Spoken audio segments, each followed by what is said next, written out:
The Settlers: Rise of an Empire is the newest installment of our reference empire-building strategy series.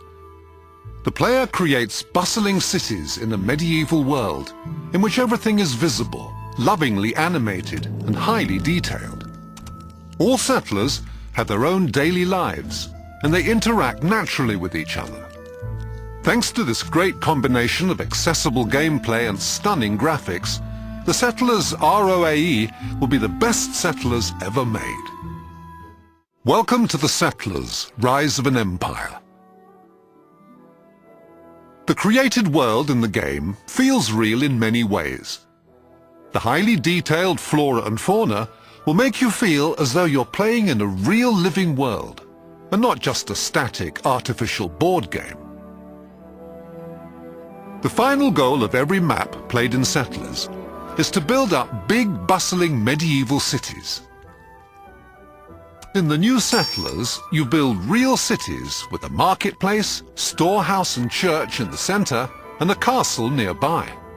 And you should never forget to build a city wall to protect your people. You can see all the settlers going about their business. You can follow each settler around and see exactly what he or she is doing during the day. In the beginning, your city, of course, never looks like this.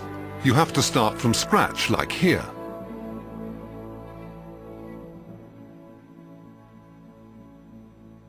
You start with a marketplace, a storehouse, and a castle. The marketplace with the storehouse is the center of your economy. In the beginning, you mainly need building materials and food. We've already built a woodcutter. That will not be enough, so let us now build a second one. The transportation works even better when you build a street. Settlers move much faster on streets. Every time a building is constructed, the worker comes from the storehouse with his construction cart, goes to the building site,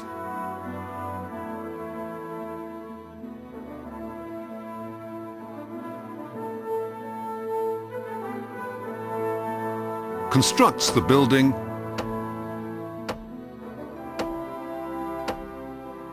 and then starts to work. You can also upgrade the buildings. This makes them much more effective. Workers in simple buildings use a backpack. In upgraded buildings, they have a push cart, and in the most advanced buildings, a donkey cart. This makes it very easy to understand the benefits of upgrading. The first city buildings you need are food buildings. The meat has to be gathered by the hunter. Here you can see a hunter's hut and some deer next to our castle.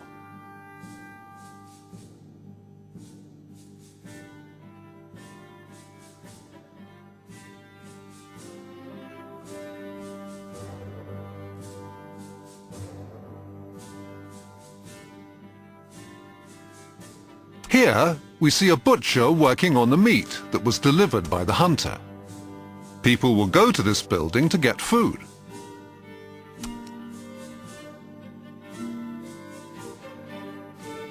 The recourse options you have depend on your starting point and the climate zone you play in.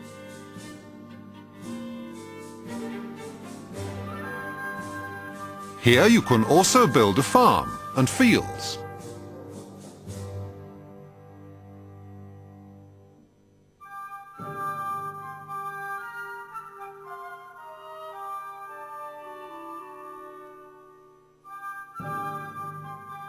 And you'll need a bakery to make bread. In the end, you should try to have different food types like fish or cheese, because your settlers will be happier if you offer them a bigger variety.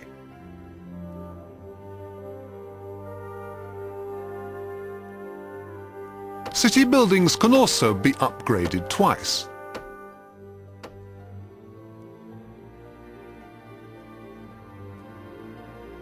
Now that you've seen how the basic economy system works, Let's have a look at another climate zone and its challenges.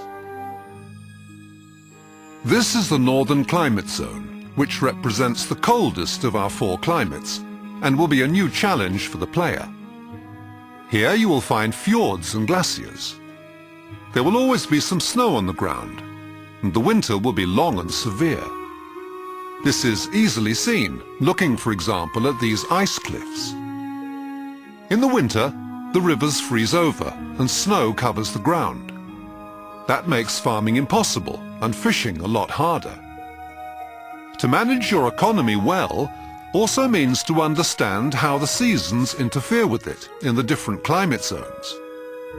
But even here, you will be able to build beautiful and big cities if you learn how to live with the climatic challenges.